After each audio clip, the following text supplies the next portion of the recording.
মাননীয় সদস্য নাজিবুর রহমান, পাবনা ১।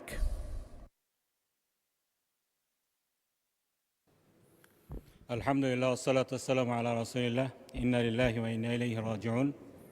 আল্লাহ সুবহানাহু ওয়া তাআলা বলেছেন, কুল্লু নাফসিন যায়িকাতুল মাউত ওয়া ইন্নামা তুওয়াফাউনা উজুরাকুম ইয়াওমাল কিয়ামাহ ফামান যুহজিহা আনিন নারি ওয়া উদখিলাল জান্নাতা ফাকাদ ফাজ ওয়া মাল হায়াতুদ দুনিয়া ইল্লা মাতাউল গুরুর। সময় ৩ মিনিট। প্রত্যেক মানুষকেই মৃত্যুর স্বাদ গ্রহণ করতে হবে। আল্লাহর বেঁধে দেয়া সেই অমোঘ বিধান অনুযায়ী আমাদের মুরব্বী, জাতীয় সংসদের সাবেক স্পিকার, সাবেক অস্থায়ী রাষ্ট্রপতি, ৬ বারের নির্বাচিত এমপি, সাবেক মন্ত্রী, মাননীয় সংসদ সদস্য, আমাদের কলিগ জনাব নওশাদ জমিরের সম্মানিত পিতা দুনিয়ার সফর শেষ করে তার রবের কাছে ফিরে গিয়েছেন। আমি আজকে এখানে দাঁড়িয়ে ওনার মাগফিরাত কামনা করছি। আল্লাহুম্মা গফিরলাহ ওয়ারহাম ওয়াফু আনহু ওয়াআফি ওয়া আকরিম নুজুলাহ ওয়াওয়াসসি মুদখালাহ ওয়াগসিলহু বিমাইন ওয়া সালজি ওয়া বারদ ওয়া নাক্কিহি মিনাল খাতায়া কামা ইউনাক্কা আস-সাওবুল আবয়াদু মিনাদ দানাস। আমি ওনার শোক সন্তপ্ত পরিবারের জন্য দোয়া করছি, আল্লাহ যেন তাদেরকে সবরান জামিলা দান করেন। আল্লাহুম্মা আনজিল আলা আহলি বাইতিহি সাকিনাতা ওয়াল ওয়াকার। মাননীয় স্পিকার, ৯০-এর গণঅভ্যুত্থান পরবর্তী পঞ্চম জাতীয় সংসদে আপনারা যারা এই সংসদকে প্রাণবন্ত করে রেখেছিলেন, তাদের মধ্যে অন্যতম ছিলেন জনাব জমিরুদ্দিন সরকার। সেই সময় গ্যালারি থেকে বিভিন্ন বিতর্ক আমার দেখার সৌভাগ্য হয়েছিল। বিশেষ করে অধ্যাপক গোলাম আজম সাহেবের নাগরিকত্ব সংক্রান্ত বিতর্কে তার বুদ্ধিদীপ্ত উপস্থাপনা আমাকে মুগ্ধ করেছিল। ২০০১ সালে ৮ম জাতীয় সংসদে তিনি স্পিকার নির্বাচিত হন। সেই সময়ে দায়িত্ব পালন করা অত্যন্ত চ্যালেঞ্জিং ছিল। বিশেষ করে সেই সময় যেহেতু একটি ফ্যাসিবাদী দল বিরোধী দলের ভূমিকায় ছিল, আমরা দেখেছি তিনি অত্যন্ত যোগ্যতার সাথে শান্তভাবে সেই দায়িত্ব পালন করে গিয়েছিলেন। তিনি একজন স্বনামধন্য আইনজীবী ছিলেন। ৬৬ বছর তিনি সুপ্রিম কোর্টে প্র্যাকটিস করেছেন। আমাদের সিনিয়র বলতেন, একজন ব্যারিস্টারকে তার বেশভূষা দেখে বহু দূর থেকে চেনা যায়। এরকম ব্যারিস্টার আমাদের দেশে যদি কয়েকজনের নাম বলা যায়, তার মধ্যে অন্যতম উল্লেখযোগ্য হবেন ব্যারিস্টার জমিরুদ্দিন সরকার। তার সেই স্যুটেড বুটেড যে অ্যাটায়ার ছিল, একটি হ্যাট, একটি ছাতা নিয়ে যেভাবে তিনি চলাফেরা করতেন, বহু দূর থেকেই বোঝা যেত তিনি একজন স্বনামধন্য আইনজীবী। তিনি শুধুমাত্র একজন আইনজীবী ছিলেন না, আমাদের আজকের যারা রাজনীতিবিদ রয়েছেন তাদের জন্য শিক্ষা। আজকে আমরা দেখি না, উনি যেভাবে বই লিখেছেন, 12টি বই লিখেছেন, আইনজীবীদের মধ্যে সেই চর্চা, রাজনীতিবিদদের মধ্যে সেই লেখার চর্চাটা কমে গিয়েছে। সেক্ষেত্রে তিনি আমাদের জন্য উদাহরণ। মাননীয় স্পিকার, তিনি একজন সৎ সন্তানের বাবা ছিলেন। তার 2 সন্তান আমার পরিচিত, তারা অত্যন্ত ভালো এবং দিনদার, পরহেজগার রূপে আমি দেখেছি তাদেরকে। রাসূল সাল্লাল্লাহু আলাইহি ওয়াসাল্লামের হাদিস অনুযায়ী কেউ যখন মারা যান, তার আমলের সমস্ত দরজা বন্ধ হয়ে যায়। যে কয়টি খোলা থাকে তার মধ্যে একটি হলো সৎ সন্তান। সৎ সন্তানরা যখন রব্বির হামহুমা কামা রব্বায়ানি সগীরা বলে দোয়া করেন, সেটা তখন কবুল। ধন্যবাদ মাননীয় সদস্য। ডক্টর খন্দকার মোশাররফ হোসেন, কুমিল্লা ১।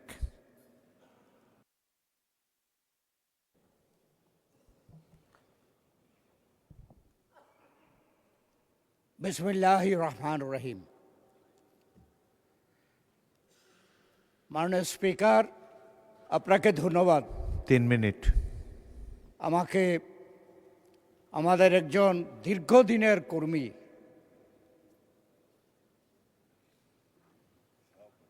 মরহুম ব্যারিস্টার জমিরুদ্দিন সরকার সম্পর্কে বক্তব্য রাখার সুযোগ করে দিয়েছেন, তার জন্য আপনাকে ধন্যবাদ জানাচ্ছি। আমি মরহুম ব্যারিস্টার জমিরুদ্দিন সরকারের স্মৃতির প্রতি শ্রদ্ধা নিবেদন করছি এবং তার পরিবারের সদস্যদের প্রতি সমবেদনা প্রকাশ করছি।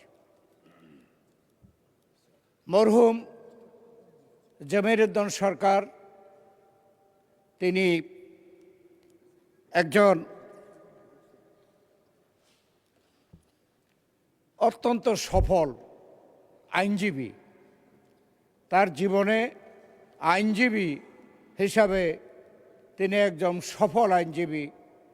আমার পূর্বে মাননীয় সংসদ সদস্য বলেছেন, সুটেড বুটেড, হ্যাট, ছাতা, এইভাবে বহু দূরে থেকেই বোঝা যেত যে ঢাকা হাইকোর্টের, সুপ্রিম কোর্টের একজন প্রখ্যাত আইনজীবী জমিরুদ্দিন সরকারকে দেখা যাচ্ছে।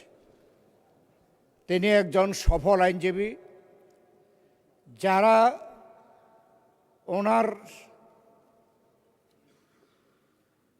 কাছে বিচার পাওয়ার জন্য গিয়েছেন তাদের থেকে শুনেছি যে তিনি অত্যন্ত সিরিয়াসলি তার ক্লায়েন্টের জন্য কাজ করেছেন।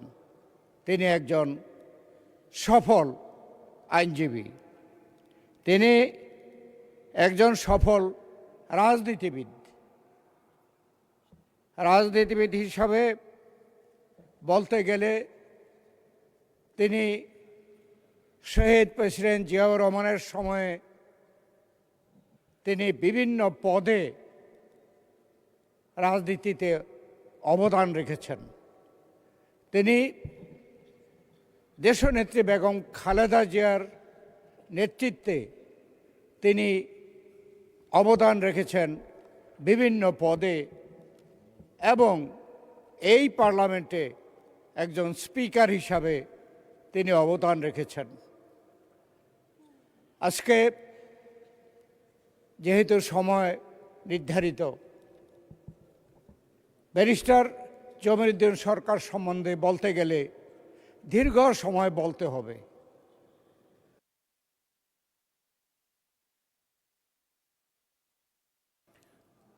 মাননীয় সদস্য 1 মিনিটে সাম আপ করুন। আমরা সকলে মিলে মরহুম ব্যারিস্টার জমিরুদ্দিন সরকারের স্মৃতির প্রতি শ্রদ্ধা নিবেদন করছি।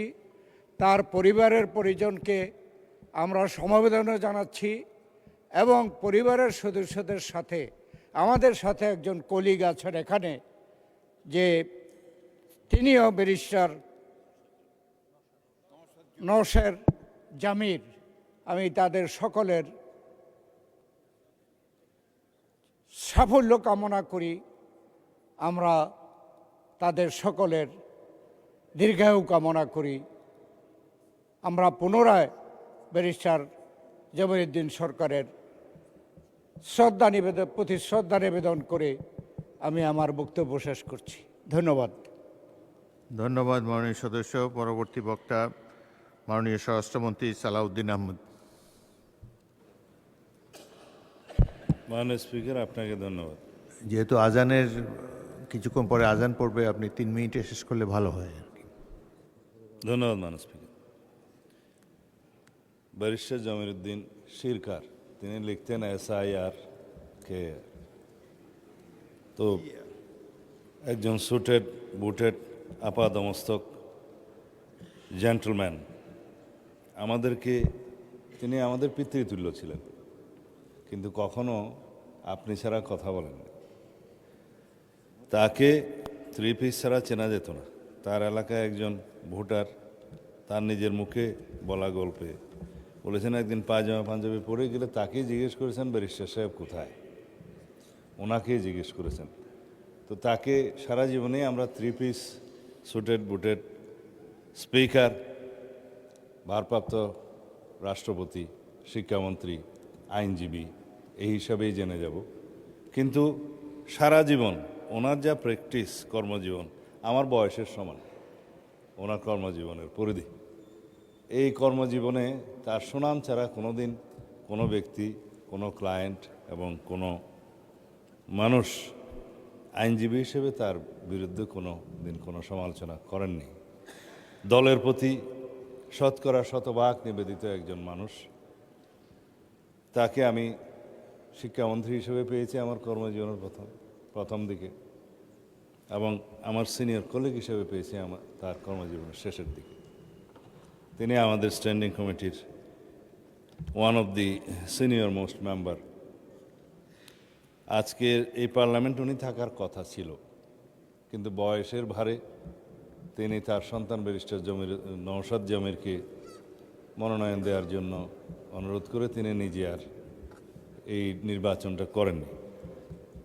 নির্বাচন করলে নিশ্চিতভাবেই তিনি জয়ী হতেন, আমাদের বিশ্বাস। তিনি আমাদের মাঝে থাকতেন। তিনি আমাদের মাঝে না থাকলেও সারা জীবন এই পার্লামেন্টের এখানেই থাকবেন।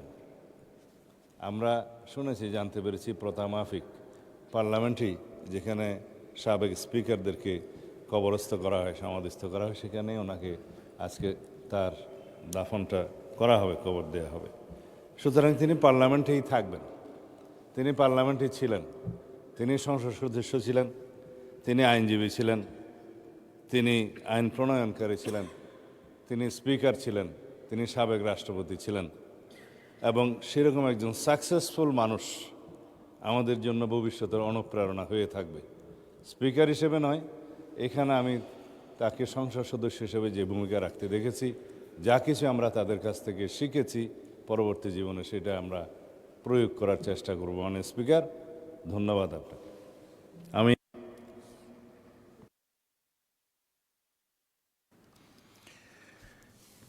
পরবর্তী বক্তা মাননীয় বিরোধী দলের নেতা।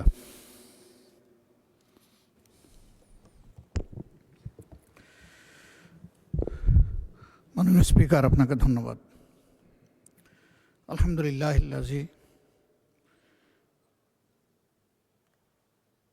সালামুন আলা নবী আউযু বিল্লাহি মিনাশ শাইতানির রাজীম আল্লাযী খালাকাল মাউতা ওয়াল হায়াতা লিয়াবলুয়াকুম আইয়ুকুম আহসানু আমালা ওয়া হুয়াল আজিজুল গফুর। সাদাকাল্লাহুল মাওলানাল আযীম। আজকে একজন মহান ব্যক্তি, যিনি ৬ বার এই পার্লামেন্টের সদস্য নির্বাচিত হয়ে জাতীয় গুরুদায়িত্ব পালন করেছেন,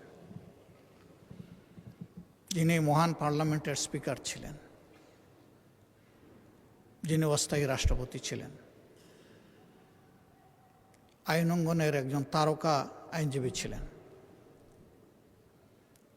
আজকে তিনি দুনিয়া থেকে বিদায় নিয়েছেন। আমি সূরা মুলকের ২য় আয়াতটি এখানে তেলাওয়াত করেছি। আল্লাহ রাব্বুল আলামিন এই আয়াতে সমস্ত মানব জাতিকে স্মরণ করিয়ে দিয়ে বলছেন, আল্লাযী খালাকাল মাউতা ওয়াল হায়াত, তিনি সেই মহান সত্তা যিনি তোমাদেরকে মৃত্যু এবং জীবন উপহার দিয়েছেন। আগে মৃত্যুর কথা বলেছেন আল্লাহ তাআলা, লিয়াবলুয়াকুম, যেন তিনি তোমাদেরকে পরীক্ষা করতে পারেন। আইয়ুকুম, তোমাদের মধ্যে কে আহসানু আমালা, সুন্দর চরিত্রের অধিকারী, উত্তম আমলের অধিকারী। ওহুয়াল আজিজুল গফুর, যারা স্বয়ং সৃষ্টিকর্তাকে অগ্রাহ্য করবে তাদের ব্যাপারে এই মহান সত্তা বড় কঠোর, কিন্তু যারা তার অনুগত হবে আল্লাহ তাদের প্রতি খুবই দয়াপরবশ। এই আয়াতে আল্লাহ তাআলা আমাদের সকলকেই স্মরণ করিয়ে দিয়েছেন যে কোনো উদ্দেশ্যহীনভাবে আমাদেরকে তৈরি করা হয়নি। উদ্দেশ্য একটাই, ভালো কাজ করা। আর ভালো মানুষের পরিচয় আল্লাহ নবী বলেছেন, খায়রুন নাস মাইয়ানফাউন নাস, মানুষের মধ্যে সেই উত্তম যে মানুষের কল্যাণে লেগে থাকে। আমি এই মহান ব্যক্তিকে গভীর শ্রদ্ধায় স্মরণ করছি। তিনি পেশাগত জীবনে এবং রাজনীতিবিদ হিসাবে তিনি সফল এবং কালারফুল। ব্যক্তি এবং দল হিসাবে আমি এবং আমরা তার ক্লায়েন্ট ছিলাম। বিশেষ করে আমাদের কষ্টের দিনগুলোতে ফেসিবাদী আমলে আইনের জাতাকলে যখন আমরা পিষ্ট, তখন প্রায় আমরা তার কাছে যেতাম, দ্বারস্থ হতাম। তিনি গুরুত্বপূর্ণ পরামর্শ দিয়েই শুধু আমাদেরকে তার কাজ সারেননি, বরঞ্চ আমাদের মজলুম নেতৃবৃন্দের পক্ষে তিনি আদালতে বারবার দাঁড়িয়েছেন।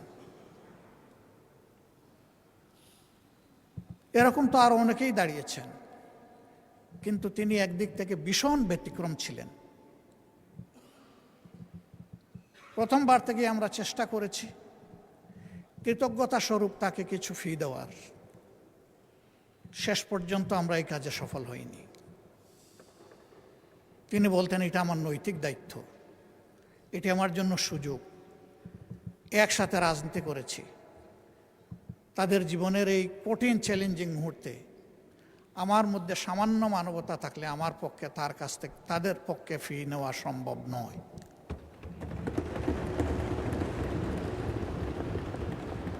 তার এই অবদান স্মরণ করে আমার চোখে পানি আসছে।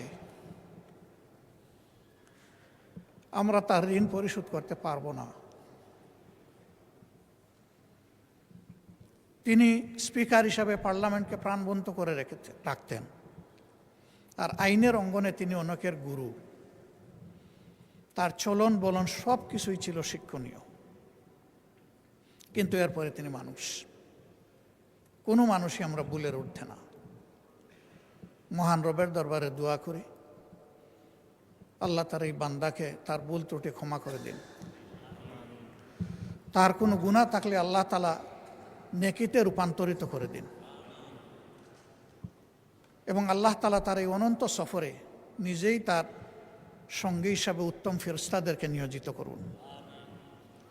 কবরের জিন্দেগিতে আল্লাহ তাআলা তার কবরটাকে জান্নাতের নূর দিয়ে প্লাবিত করুন, প্রশস্ত করুন।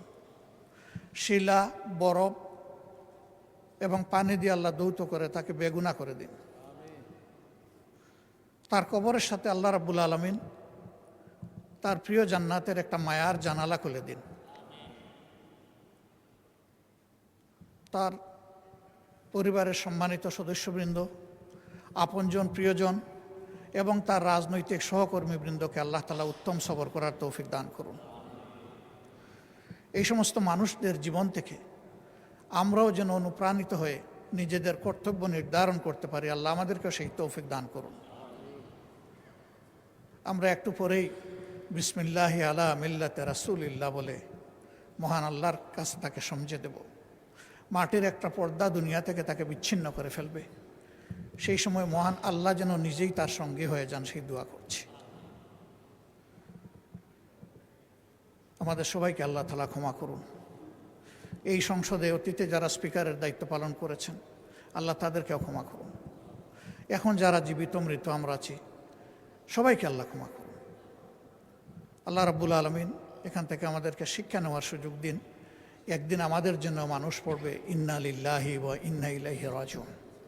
ওই মানুষটাই সফল যে মারা যাওয়ার পরে কিছু মানুষ তার জন্য চোখের পানি দিয়ে তাকে স্মরণ করে। আল্লাহ আমাদের জীবনে সেই সাফল্য অর্জন করার তৌফিক দান করুন। মাননীয় স্পিকার, আপনি যে জায়গাটায় যে চেয়ারে বসে আছেন তিনি এই চেয়ারে ছিলেন। আল্লাহ আপনাকে অসুস্থ রাখুন। আল্লাহ ইনসাফের সাথে আপনার দায়িত্ব পালনের তৌফিক দান করুন। মহান দরবারে এই দোয়াগুলা করে আমার কথা এখানেই শেষ করছি। আসসালামু আলাইকুম ওয়া রাহমাতুল্লাহ। ধন্যবাদ মাননীয়